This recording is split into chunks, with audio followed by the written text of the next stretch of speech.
So now we want to use our Markdown files in the posts folder as a data source. For example, for the starting page here, instead of using dummy posts, we want to fetch our posts from that posts folder. For example, with help of getStaticProps. Now, before we do that, I'll first of all create a new folder in the project though, a lib folder or helpers folder, whatever you want to call it. And in there, I'll add posts-util.js file. This simply is a file which will have extra utility functionality for fetching my post data and for extracting metadata from those Markdown files. And speaking of that, for this we need to install another extra package.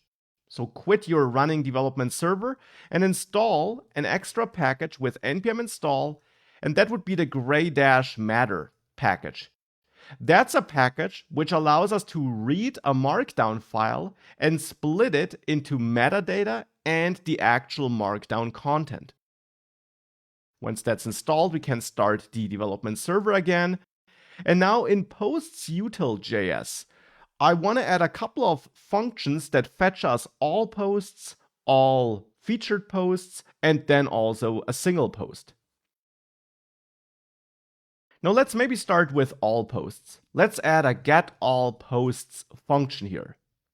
The idea here is that we take a look at this posts folder with the Markdown files and simply check how many Markdown files we have there, and then go through all those Markdown files to get the metadata for all those files. Now for going through all those files here, I will work with the file system, and hence we should import fs from fs. So import this fs node module. And then here in getAllPosts, I'll start by reading all the content from a directory with the fs module and the readdir_sync method. Readdir_sync will read all the content synchronously, so in a blocking way, which is fine here because I want to parse all posts anyways before I do anything else. So I'll read the entire content of a directory in one go here. Now we need to pass a path to the directory to readdir_sync, and I'll create this as a separate constant outside of all those functions here. I'll name it posts directory, though of course the name is up to you. And then here I'll import another thing from Node.js. I'll import the path module here. This allows me to construct an absolute path with the join method. And here I join process.currentWorkingDirectory, executed as a method, which will point at the overall project folder, as you learned, not at this lib folder, but at the overall project folder. So that is then an absolute path to the overall project folder. And then I'll add posts as an extra folder into which it should dive. So this posts folder here. That's then an absolute path to my posts directory, and that's the directory I want to read. So that's what I pass to readdir_sync. Now this will return an array of strings, as you see. In the end, it will be an array of file names. So here I have my post files, which I load with readdir_sync.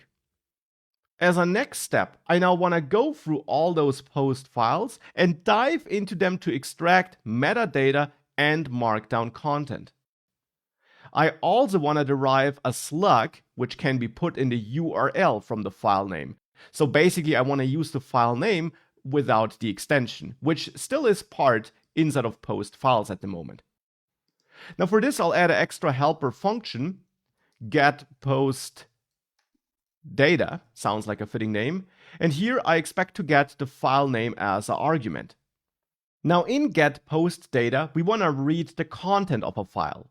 We can again do that with the fs module, and there we have that readFileSync method for reading the content of a file. Here we need the file name, but not just the file name, we still need the full path to that file. So I'll construct my file path here by again using path.join, and I'll join this posts directory path, which we already have, with that file name. So that constructs a full absolute path to that concrete file.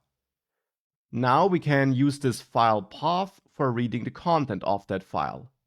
We can also add a second argument here and make it clear that the file encoding is UTF-8, so that we support all those Unicode characters.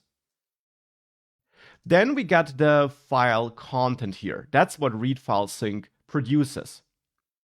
Now we're doing this for a single file here, so I'm not doing this in a loop or anything like this. I'm just doing this for one file.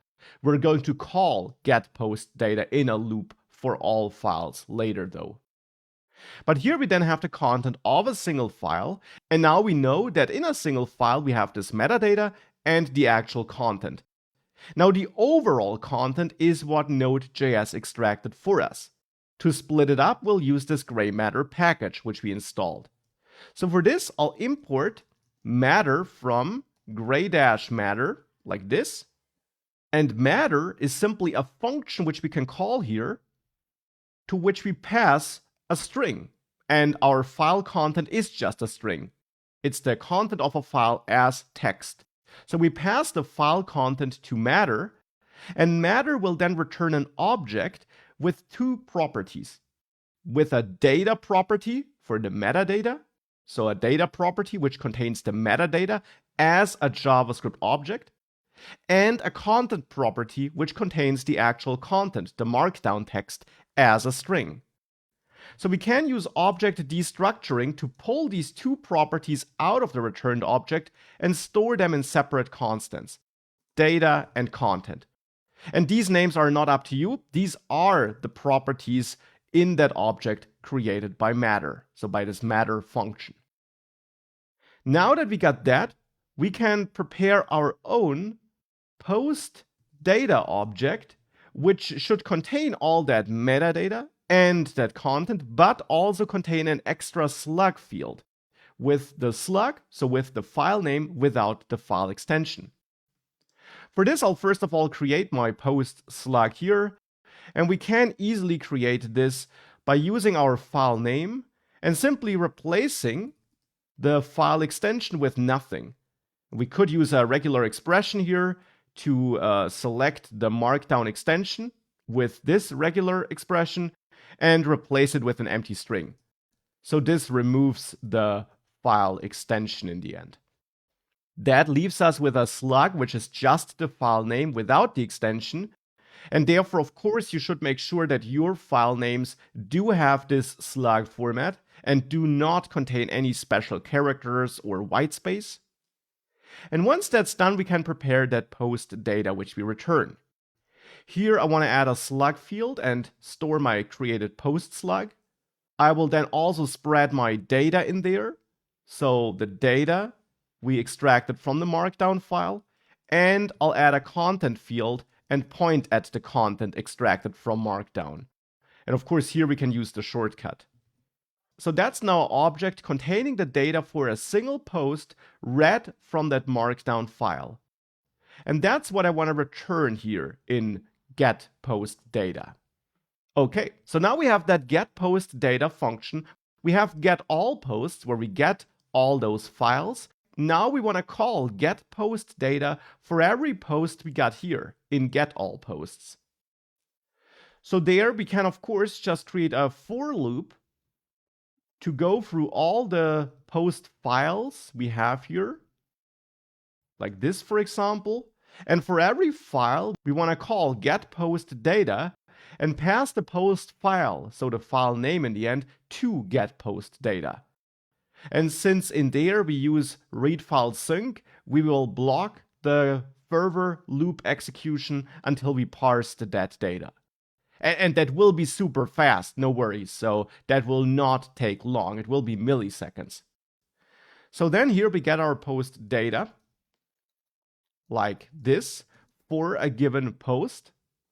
And overall, we now want to create an array of post data pieces. So an array of such post objects. And therefore, we can actually also change this a little bit. In the end, what we want to do is we want to map our array of post files into an array of post data objects. So we could also just use post files and call map to execute some logic on every post file, and in the end, just return get post data for the given post file. So then we would map our array of file names into an array of objects with the actual data for those different posts. And I think that makes more sense. Now map returns a new array. It does not change the existing array, so I will create a new all posts array, which is an array full of post data. Now maybe we also want to sort that so that we have the latest posts first, and hence I'll call all posts sort here to sort my posts. And I'll add my own sorting function here where we get post A and post B.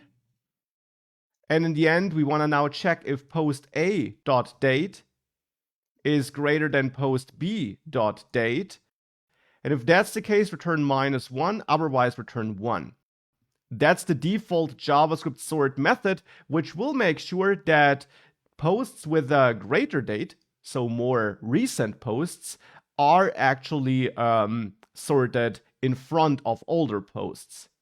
That also returns a new array, the sorted posts array, and that's now what I'll return here inside of this getAllPosts function. Now that was a lot of work, but I hopefully could make it clear what happens. But with that, we have the getAllPosts function, which reads all the posts in the posts folder, no matter if that's one or multiple posts, and then gets all the data for those posts and also sorts them and then returns them. Now to finish up the work on this file, I now just want to add one other function which is responsible for getting all the featured posts. So I'll name it getFeaturedPosts. And here, I'll first of all get all posts again by calling getAllPosts. So that's simple. And then I'll just find out what my featured posts are by taking all posts and filtering them by calling filter on them. So here I'll then look at every single post and simply check if post is featured, if that's true. If it's true, we'll keep it. If it's false, we'll drop it. So featured posts then only contains the posts where is featured is set to true. And then I'll return this here. That means that we still go through all posts first, but we'll have to do it anyways. We'll have to look into every file anyways to find out whether it's featured or not. If you don't want to do that, you would have to keep an extra data source around, something like a JSON file, which holds the slugs of all the featured posts, and then you would just read those and then just pull the specific Markdown files which this extra JSON file points at.